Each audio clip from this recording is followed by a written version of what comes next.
Well, hello, authors. Welcome to another edition of Self-Publishing Insiders. I'm Jim Azevedo. I lead the marketing team here at, I was like, where am I? At Drafted Digital. You guys,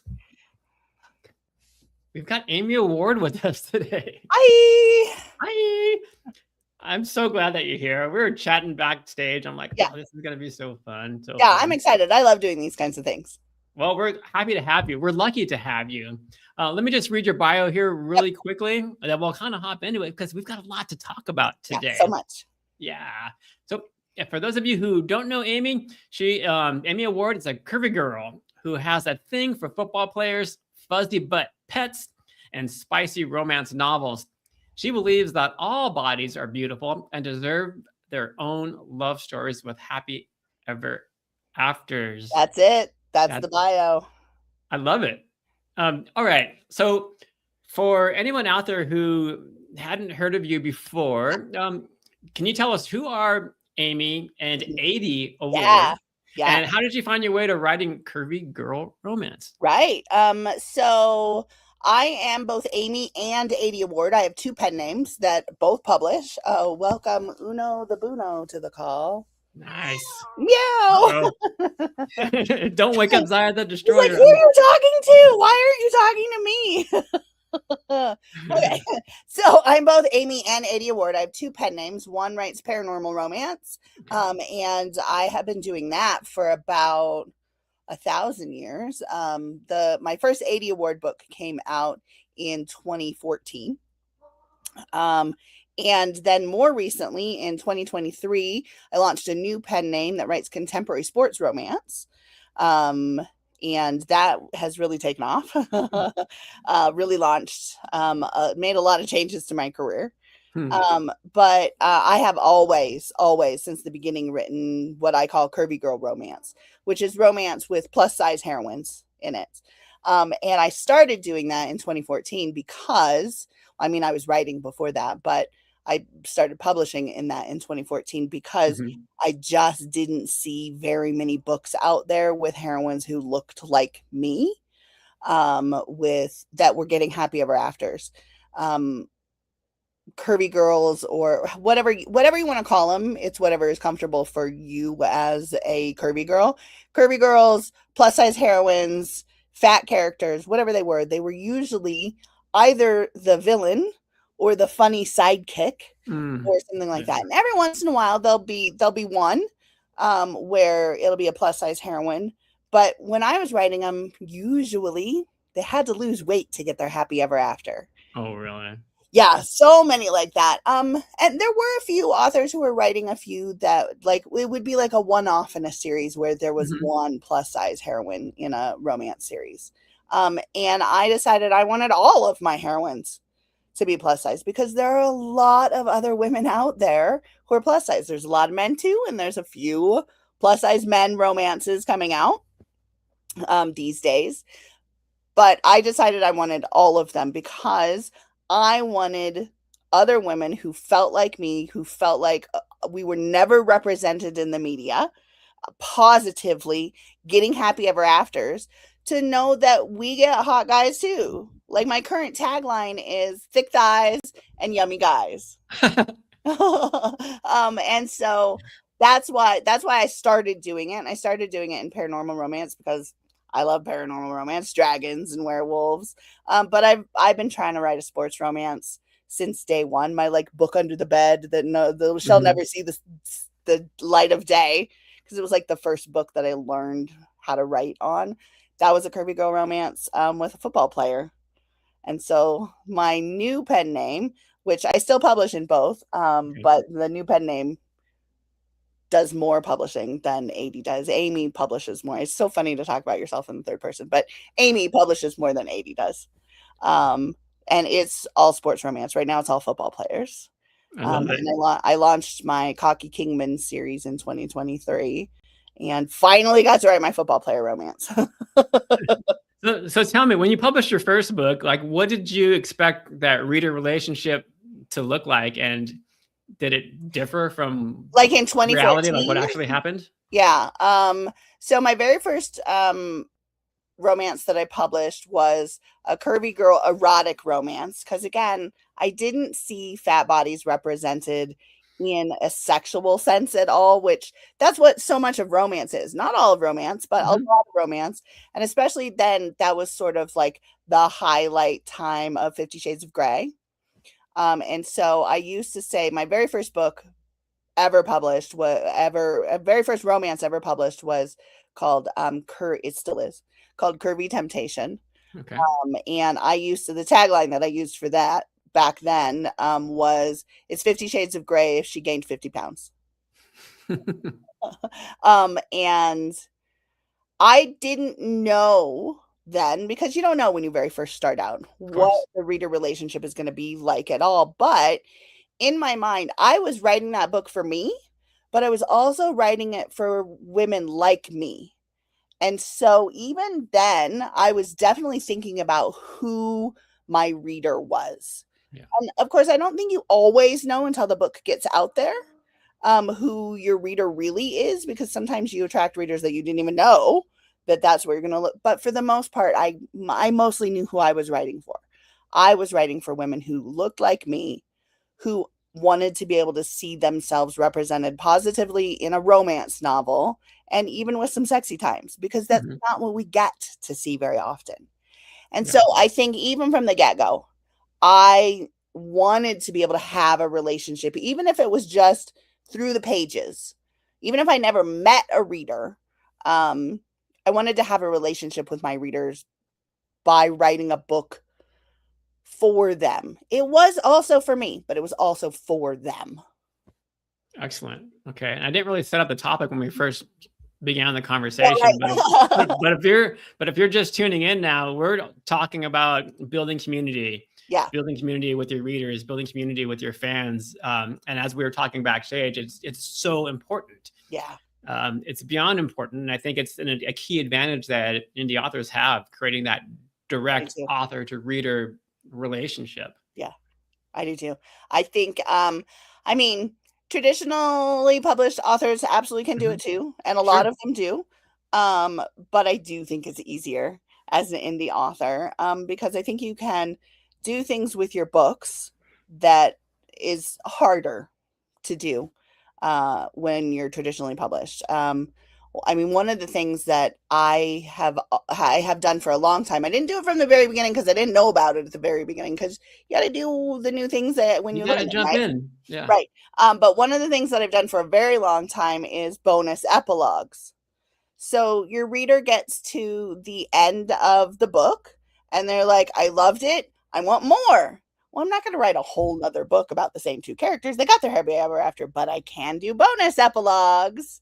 And as a indie author, I can put a link at the back of my book and say, hey, want a little more of these characters? I have a bonus epilogue. When you join my newsletter, I will give it to you for free. Yeah, you guys taking notes? Take notes. Right. And I've built a lot of subscribers on my newsletters from that kind of thing, which is very organic. But it's also very specifically for people who are already becoming or are a fan of what you write. Because if they didn't like your book, they're not going to want to go join your newsletter and get your bonus epilogue. But if they loved it and they do want more, this is exactly how to draw them into your community, which just starting with your newsletter. Yeah. Your newsletter is a community, and it can be used more or less as a community however you use your newsletter. Like some people literally just use it for, hey, I have a new book. And that's fine. But some people also use it as a conversation with their readers. And I think that's a great way to use a newsletter. I try to do that. Like ask them questions about them. Yeah. And then they reply to you and you're like, oh, I didn't know whatever, blah, blah, blah, blah, blah about my readers. Or you can, if you don't want them to reply to you because you're not going to have enough time to reply back, then you can put polls in your newsletter, or you can put like the little survey questions. A lot of the newsletter providers have those built in. Like I've used MailerLite and MailChimp, and they both have those kinds of things built into newsletters that you can put those kinds of things up, and you can learn about your readers that way. People love to talk about themselves. So let your readers do that, and it's a gold mine for seeing what they actually want to read about. And I think that Yeah. that is probably my biggest key to building a community and building fandom Okay. is write what readers want from you. And that doesn't have to mean writing to market. I Mm-hmm. know that moniker of right to market scares some people, and that's fine. If you're not a right to market person, that's fine. But write to your market. Yeah. Because that is how you build a community with readers, is giving them what they want, but that's also what you want. And I say that a lot about Cock Down the Block is the first book in my Cocky Kingman series. It was my debut book as Amy Award. It's about a rooster, right? It's there is definitely a rooster in it. Okay. His name is Luke Skycocker. Okay. He thinks the book is about him. It's a family show here, so yes. He thinks it's about him. Gotcha. For sure. But for reals, honestly, my heroine has a pet rooster in the book, and the pet rooster does not like the guy who lives next door. But when that book took off, Yeah. it surprised me that it did as well as it did, but I put so many things into it in the first place. But I didn't know I was going to get the community that I got out of it. It was so many more readers showed up for that than I thought, and a lot of that I think is because that book for me was very much the book of my heart. Okay. But it was also the book of my readers' hearts. Like, there were small things within that book that if I was only writing that book for me, I probably would have written some things just a tiny bit different. But I absolutely was taking my readers into account when I was thinking about the book as well. So there's minor changes that I changed for the story that I thought would make it more for my readers and not just for me alone. Okay, let me stop you right there. My questions are all like they're I just know, I'm so sorry. I'm just blabbering my face off already. No, let's keep it organic. This is good. This is really good. Yeah. Because conversations are better when they just flow. Yeah. Good. All right. Because I can flow, obviously. But what I wanted to ask you about, when you're talking about your newsletter and you're talking about giving your readers what they want, and of course you're giving them a story that's from your heart, and you feel like it's hitting their hearts, but how do you know? Like, how do you really know what your readers want? Is it intuition, or is it just something that you develop over time by creating that connection with your readers? I think it can be a lot of different things. Like, honestly, I never really know until I release a book if this is what the readers wanted. But I do think, especially if you love your genre in the first place, and I know not everybody writes what they love, and that's fine. But if you do happen to be one of those writers, and I think that's the majority of us who write what we love to read anyway, you're going to have a pretty good sense of it just because you read. I read a gajillion romance novels before I started writing romance novels. And I still love to read within the genre. I write sports romance because I love sports romance. I write dragons and werewolves because I love dragons and werewolves when I read those books. So if you're reading within your genre, that gives you a good sense in the first place. And that can become intuitive because you've been reading. But if you really don't know, there's no reason you can't ask. And that's exactly something great to do within your newsletter.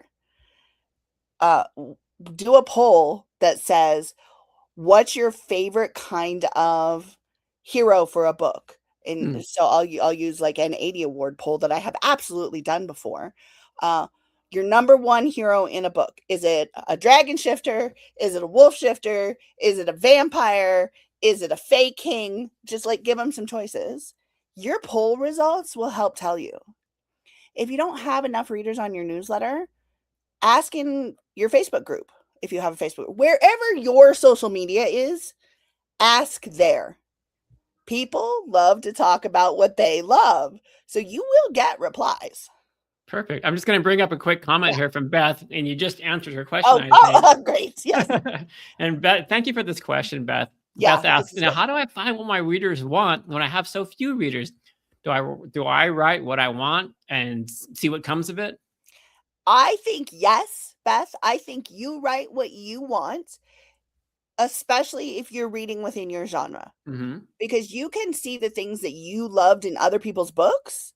Probably other people loved those things in those books too. Sure. Some of it you do have to get some books out to be able to get some readers. When I first launched Curvy Temptation, I haven't any readers yet because that was my very first book, and that was 1,000 years ago. So I didn't know about newsletters, and I didn't know about, all I did was I had some friends on Facebook.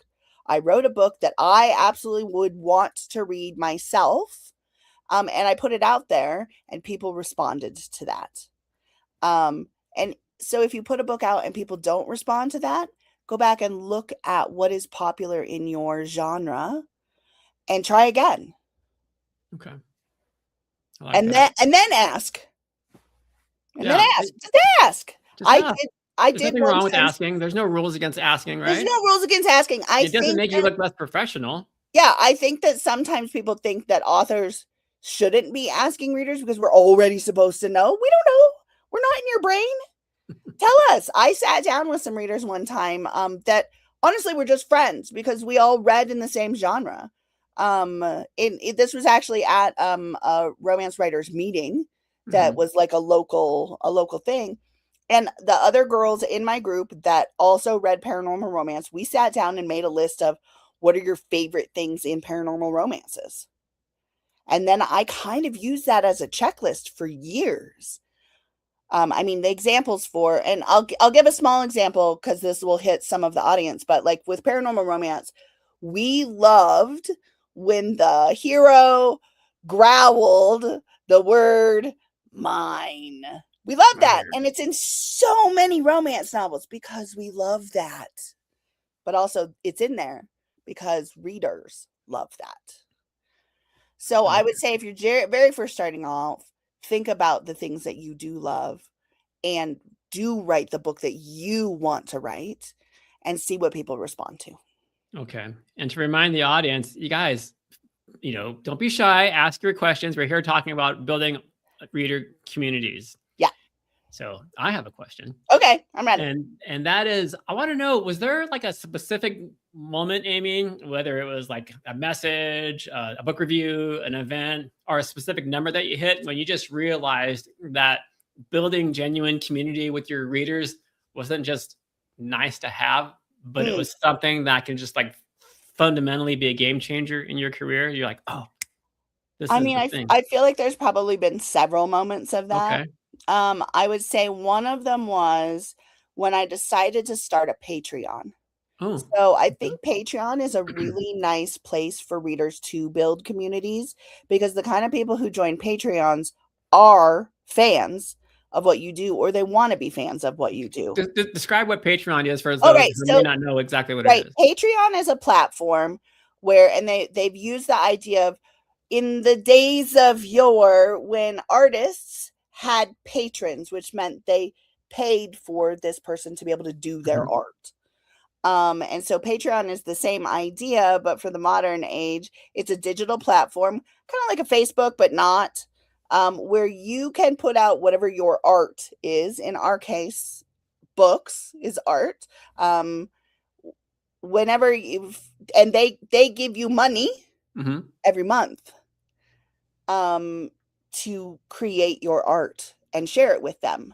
So there's tons and tons and tons of different Patreons out there on the platform, which is patreon.com, Patreon, patreon.com. There's tons of Patreons out there from everything from like drawn art to cooking to business. Honestly, business is an art. And there are a lot of authors who do Patreons, including me. So I started a Patreon account Okay. And when you start a Patreon account, you have to give different levels of what people can support you on. So, like $2 a month, and you get blah, blah, blah from me. $5 a month, and you get blah, blah, blah from me. So, I started a bunch of levels.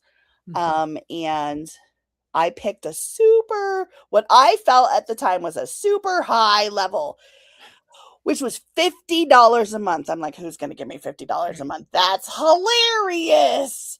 It has been one of my most popular levels for You're years. kidding, really? Yeah. Because what I was giving them was what they wanted badly from me.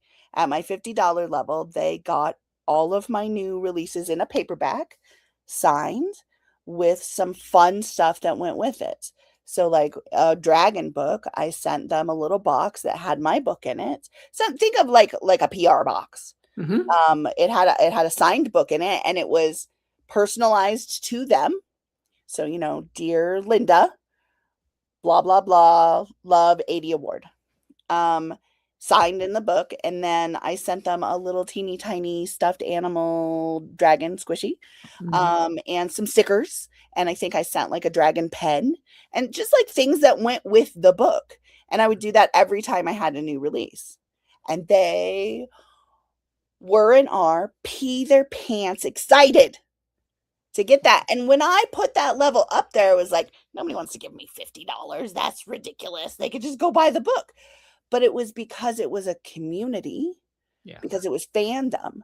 So you post a post on Patreon, and your patrons, who are the people who are paying you, can comment. And then you reply to their comments. And they're like, oh my God, she talked to me. That right there is community. I know a lot of people can't really take this on board in their minds, but authors are rock stars to our readers. Are you listening, audience? Are you hearing what she's saying? Please hear that. Authors are rock stars to our readers. They think we are so freaking cool.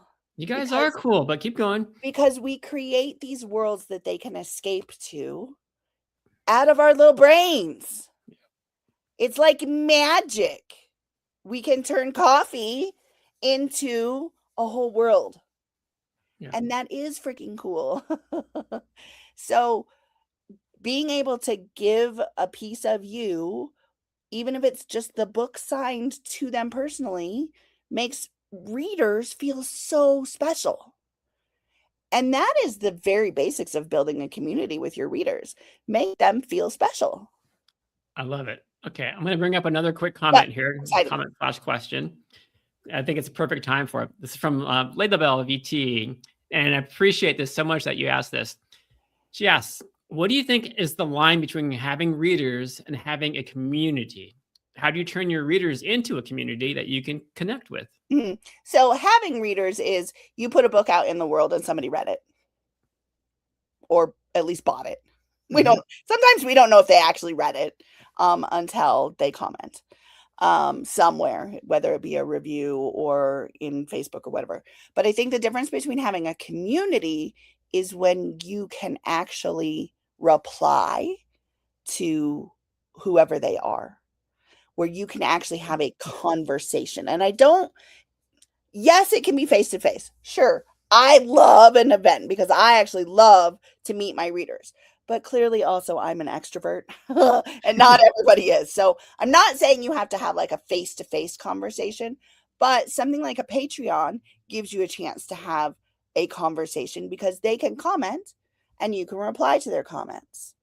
Or even in your newsletter, you ask them a question or you put out a poll and you can reply to that and say, holy cow, I didn't know you guys were so into vampires or whatever they're into that you found out about your poll. That is, even if it's not a one-to-one conversation, if it's just a you to the readership, that is when you start building a community, is when they feel like they can talk to you and you will talk back. I think that's the difference. Where do most of your conversations actually occur? Do you use several platforms? I use a lot of different platforms, but Okay. again, that's because I'm an extrovert. So I don't want you to think that I'm saying you have to be everywhere, because you Okay. don't. Okay. You just have to pick the platform that you like and will actually use. That's the platform Yeah, for we've you. heard that here before. So Good. I don't want Okay, go. everyone feeling overwhelmed like they have to be everywhere. And Yeah, you're you do saying, not have to be everywhere. I'm in a lot of places because I like to be in a lot of places. I like social media. But if you don't like social media, don't do it on social media. If you don't like Facebook, don't be on Facebook. But I do like Facebook. So I have a Facebook group, and that is a great place to build community, is to have a Facebook group. And I know there's a lot of reader Facebook groups out there, but for example, like when I'm telling my readers in my newsletter, hey, I have a Facebook group, I'm not just like, please come join my Facebook group. It's, hey, reader, I have an exclusive place for my readers to interact with me. yeah. It's my Facebook group. It's not, I'm not inviting them there so that I can sell them a bunch of books. Please buy my book. That's not what readers want. They want to join your reader community because they enjoyed the world that you created in your book, and they want to be there for your brain to do more of that. Do you find So in your interactions that your readers are asking you more questions about your books, or are they asking you questions about you? Like, So what I are they think after? I think a little bit of that depends on what you put into the Facebook group in the first place. So when I very first started my Facebook group, and this applies to pretty much everywhere I have a presence in social media or Patreon or your newsletter, what you Okay. put out there, I think, is what you're going to get back. If you only talk about your books, people are mostly going to want to talk to you about your books. If you talk about your personal life, people are going to want to talk to you about your personal life. I tried with mine to create basically a brand about the kind of worlds that I write in the first place. So for me personally, because if you missed the beginning of the show, but for me personally, I only write curvy heroines. I only write plus size women as my characters. And so that for me is a part of my brand. The worlds that I create always have body positivity in them and plus size characters that are unashamed to be plus size. And so within like my Facebook group and my Patreon and my TikTok and my newsletter and all the places that I am, I talk about body positivity and happy fat people, basically. Love that. And so those are the kinds of things that my readers end up talking about in my spaces as well, whether that's my book or their real lives. Like we get a lot of memes and a lot of jokes and a lot of those kinds of things in the community. And it doesn't always have to be about your books, but it can, but you also want to focus it on, I guess, your world. Mm-hmm. So like I don't go out there and ask them, what kind of dog food do you prefer or whatever, or something like that, right? Because that doesn't have anything to do with my books, although I could have for book number 2 because it's got a cute little wiener dog in it. But I do talk about my cats because I know a lot of my readers also have cats, and I have cats, so we talk about both of them, and I show them pictures of my cats. But I also talk about, here are 5 ways that you can be more body positive today. One of them being read a body positive romance novel. Yeah.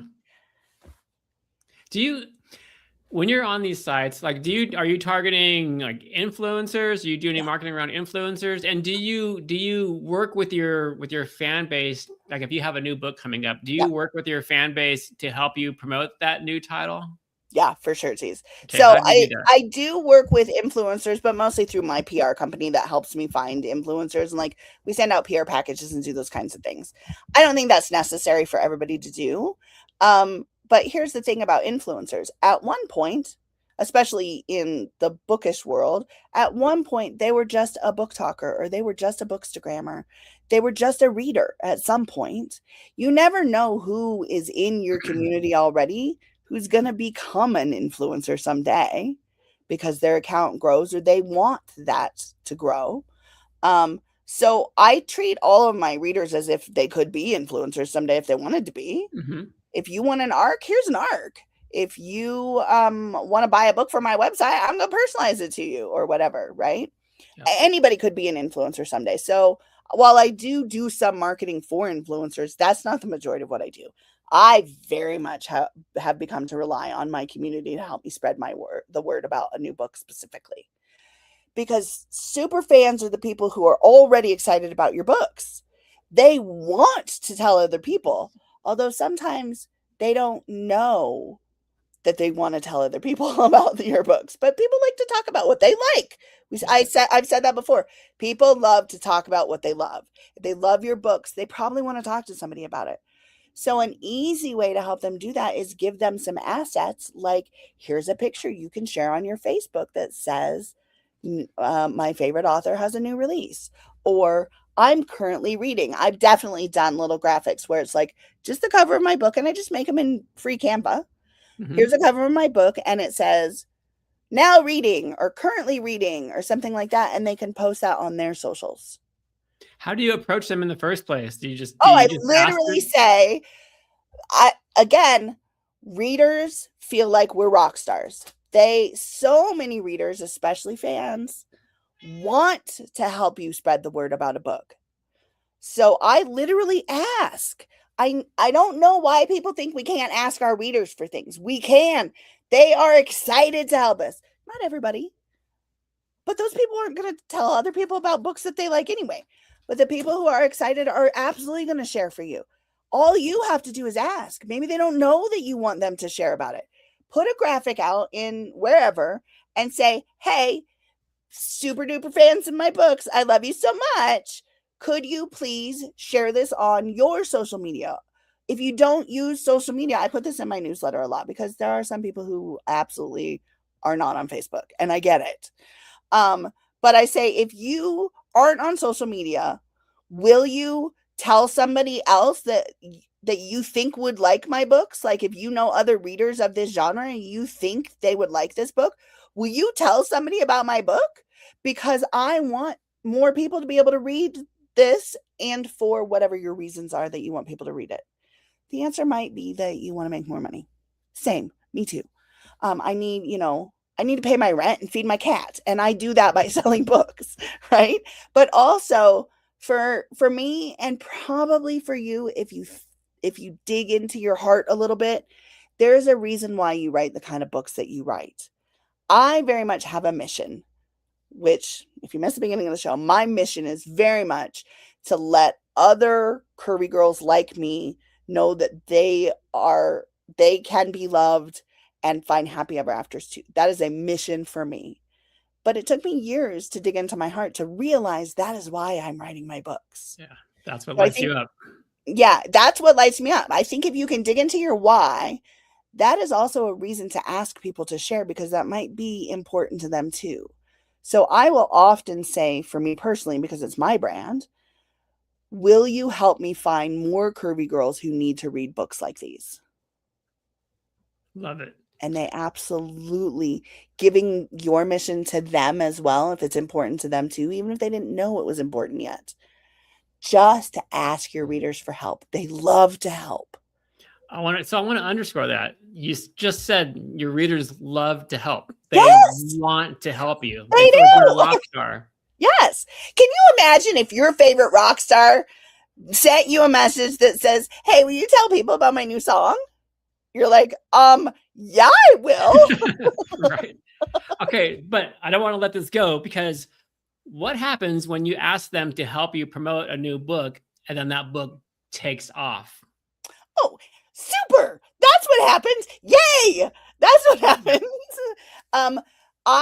But also, I always will thank my readers for helping me and saying, look what you did. So when I had a book, the very first time I had a book hit the top 100, I absolutely said to my reader base, oh my God, look what you did. That's exactly what I was getting for. It's like I just keep throwing these yes, you're just like, I see you, boo. I see you.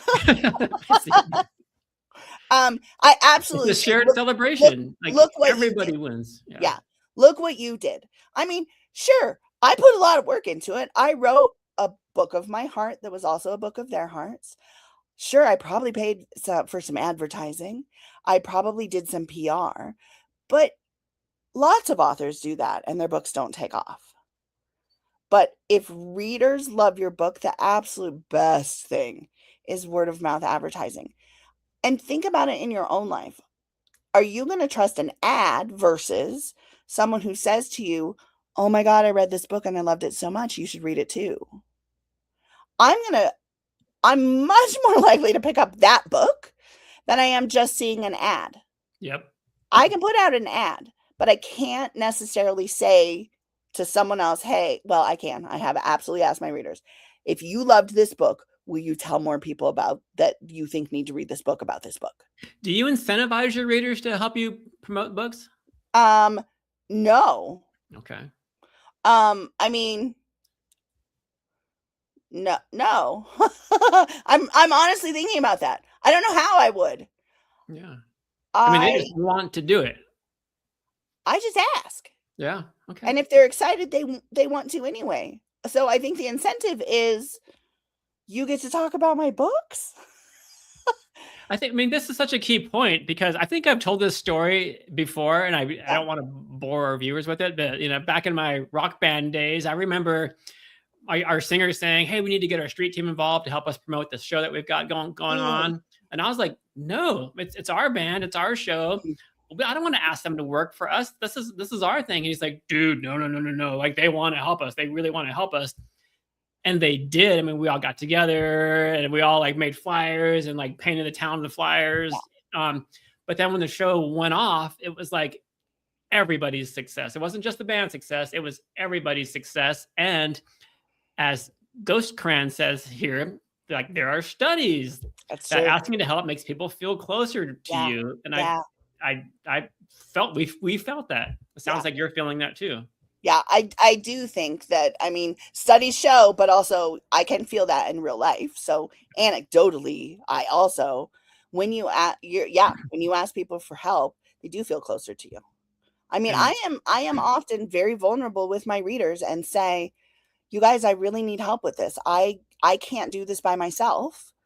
And I do think a lot of authors do feel like we do this all by ourselves. And isolation is the enemy of the heroine. And that is from and my brain stopped. I can't think of I'll think of it and I'll shout it out later. The Heroine's Journey by a really cool author. I can't remember what her name is. Someone's probably gonna say if there's any high input people in the audience, go look up The Heroine's Journey, not the old one, the new one. She's by a really cool author. She writes paranormal romance. It's a story structure similar to The Hero's Journey, but very different. I've used a quote out of that book several times before. It's one of my favorite books, because The Hero's Journey, this is going to sound bananas, but I promise this relates. In The Hero's Journey, at the end of The Hero's Journey, he has had to sacrifice, and it puts him in isolation at the end of the journey. So think of one of the most famous Hero's Journey stories. Yes, Gail Carriger. Thank you. You guys love it. Thank you. The Heroine's Journey by Gail Carriger. Pick it up. It's so good. At the end of Hero's Journey, the most famous Hero's Journey that most of us know is Star Wars Episode 4. At the end, Luke is isolated. Yeah, sure, he's got some Leia and some Han, but really he feels very alone because he's got to go out and do this thing with the Force, right? That he is isolated at the end because he's had to sacrifice. And this happens throughout all of the Star Wars movies. But the Heroine's Journey, instead of sacrificing and becoming in isolation, she asks her community for help and gathers the community. And the happy ever after of a heroine's journey story is that she is in community. So thus I say isolation is the enemy of the heroine. She should not be isolated, and neither should you writers. I'm not saying you got to go out and be a rock star.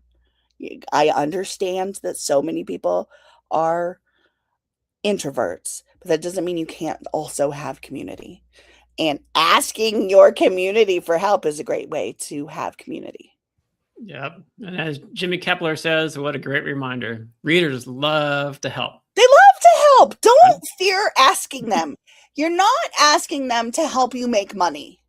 You're asking them to help share a world that you created that they already love.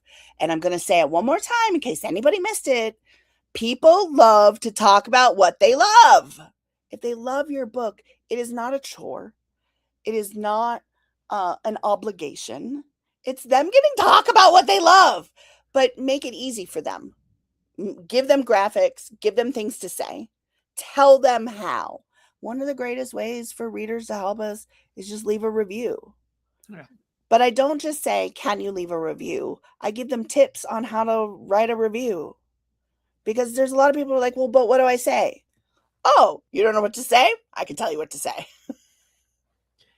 Well, some indie authors, we're talking about introversion, and Yes. some indie authors can feel invisible to readers. What would you suggest to them as their like key first step, like just to get the ball rolling? Is there a single step other than writing an awesome book? I mean, yes, write the awesome book, right? Write the book of your heart that is also the book of your readers' hearts. I know that's not for everybody, Because but that is word for of the mouth is- majority of us. Yeah. I honestly think the first step is to start building a newsletter. Okay. And the way that I build a newsletter is, I mean, there's lots of ways, but my favorite way to build a newsletter is that bonus epilogue, because that is built on fans. At the end of your book, like I write about a chapter as a bonus epilogue. It's one more chapter. My book absolutely still has a satisfying ending. So this is not a bonus epilogue that is really just the end of the book. That's not what this is. Don't skip out on giving them the end of the book, because that makes for a crappy book. But a bonus epilogue, it can honestly be so many different things. Like in romance, sometimes I write where my characters went on another date. They just want to see some more cutesy, right? They want to, in that bonus epilogue, they just want to see more of what makes your genre fun. If you're writing military, sci-fi, space adventure, give us another little 5 minutes of space adventure. Or if it's because it's certain characters that they love, just give me a conversation between those characters that is more than what was in the book. Yeah. That's all a bonus epilogue has to be. And it keeps them on your train with you. It keeps them continuing to think about what you have already created for them. Yeah. If they want more, bonus epilogue. Absolutely bonus epilogue. And it's a great way to build your newsletter. And then ask them wherever you start building your community, if it's a newsletter, if it's a Facebook group. I ended up doing probably both at the same time, was building a Facebook group and a newsletter. But wherever you are, and I promise you only need to start with one, you don't have to be everywhere. Wherever you are, ask them what they like, because they love to contribute. So that's another thing with not just they love to help, but they love to contribute. I have run like little contests before in my newsletter of help me name a character. Oh, I love that. And it always is, because this is not the way my brain would work. So many people put their own names. I was like, you want to be in my book? You're in my book. That's awesome. So also it's a thing I do for my high level Patreons. Hey, high level Patreons, do you want your name in my book? I'm going to throw some side characters in where they're having like a party or something. But you will be in my book. Do you want to be in my book? And then they become As characters in your book. I don't do it for like main characters. Mm-hmm. I do it for side characters, sure. or like just on the page for a minute type of characters. They get to be in the book and they're like, oh my God, I'm in this book.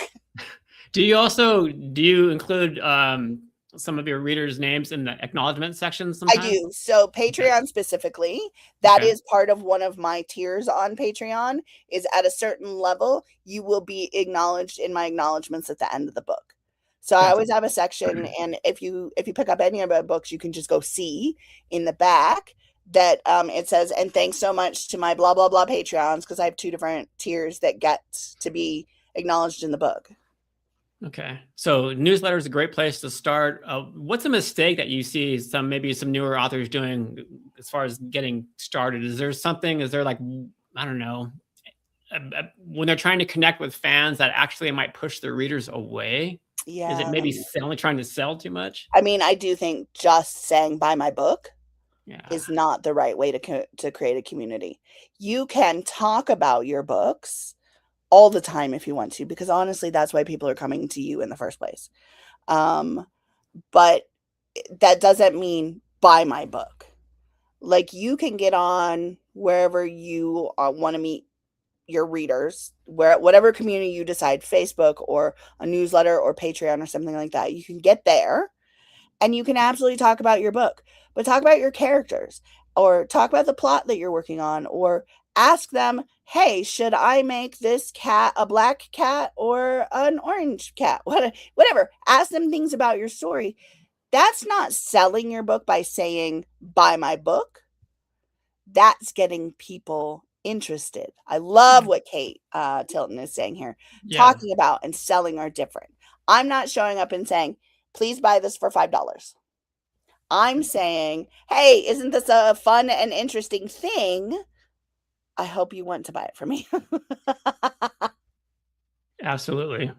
Okay.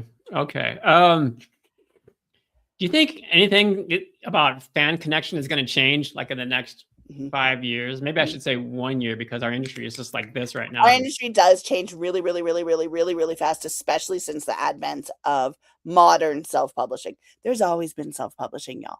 I don't know if people don't know that, but Moby Dick. I have a fancy schmancy degree in English literature, and my senior thesis was on Herman Melville. Self-published dude, y'all. Moby Dick was self-published. He had to go to a printer. Self-publishing has always been there. So we're talking about digital revolution, circa 2007. Yeah, like 2007-ish. When Amazon invented, hey, anybody can put a book on Amazon, a digital book on Amazon. Modern self-publishing. Wait, what was the question? I got excited about Herman Melville. Sorry. Oh, the question was, do you think, the way to create fan connection is going to change? I do think it is going to be more and more and more important to show readers, and I mean show, not tell. Okay. Show readers that you are a real person. Yes. I know there's a lot of debate out there about AI. You fall where you fall. I'm not going to argue with you either way. You fall where you fall on the how AI is going to change our world and how we're going to use it. But it's already here. And there are a lot of people who do use it. But however you use it, there's a lot of people / organizations that are using it poorly. And that can give us a bad reputation. I'm not saying it's bad. You decide you. You do you, boo. But I think as human authors, we have to show up and show our readers, hi, I'm a real person. I think that is going to be more and more and more important, especially in the coming years, to show people you are creating things out of your brain, whether it is computer assisted or not. You do you. I'm not judging either way. Okay. But I being able to put an actual face to a name, and saying, here is something I created for you. Yes. I think is going to be really important in the upcoming years. Perfect. That's a great place to put a wrap on this. Yeah. Before I let you go, yeah. I'm going to put up your website there, because that's where people need to go if they want to connect with you. And they can get to 80 as well from there. Yeah. So Author Amy Award, I don't hide that I have two pen names. Amy and 80 are both very open with each other. I even occasionally sneak my 80 books into my Amy books, because my characters will read 80 books in my Amy books. Which is also fun fandom, because Easter eggs for my 80 fans. Anyway, but all my social media links are on there, so you can see what I do on any of my social media. If you have a social media you want to be on, you can see what I do. My 80 website links there as well. Obviously all my books are there. So you can get to me however you want to get to me. Okay, as we wrap up, is there a single piece of advice you want to leave our readers with? I mean, you've dropped a lot of I know we wisdom talked about a gems lot. throughout the conversation, but Yeah. if you can boil it down to one or two things, what Yeah, would those be? I think the absolute best thing that readers can do is be most authentically you. Yeah. I know that sounds crazy, but there are so many people that hide who they truly are. And I have found over the lots of years, I'm bad with math, writer, not a mathematician. Over the lots of years that I We have relate, been sister. writing and publishing, the more authentically me I am, the more successful I am. So that is my biggest thing. Don't go out there and feel like you need to be a fake successful author. Go be the most authentically you, and that is what your readers are going to respond to. So do that wherever you do it, what if it's in your newsletter or your social media or wherever it is, be you, because that's what readers want anyway. They want you. Perfect. Yay, I feel like we need a big round of applause right there. Yay! We need a little sound machine that does the canned applause. There is a canned applause button around here somewhere, but I'll probably end up shutting this off on accident. You guys, I just want to thank all of our viewers again for joining us week in and week out. And thank you to the new faces and new names I saw who joined. We really appreciate it. If you guys can do us a favor and like this episode and share it, it helps us to attract awesome guests like Amy to come and visit us. And if you would like, bookmark dddlive.com, because on that website, we show you what the next topic and who our next guest is going to be.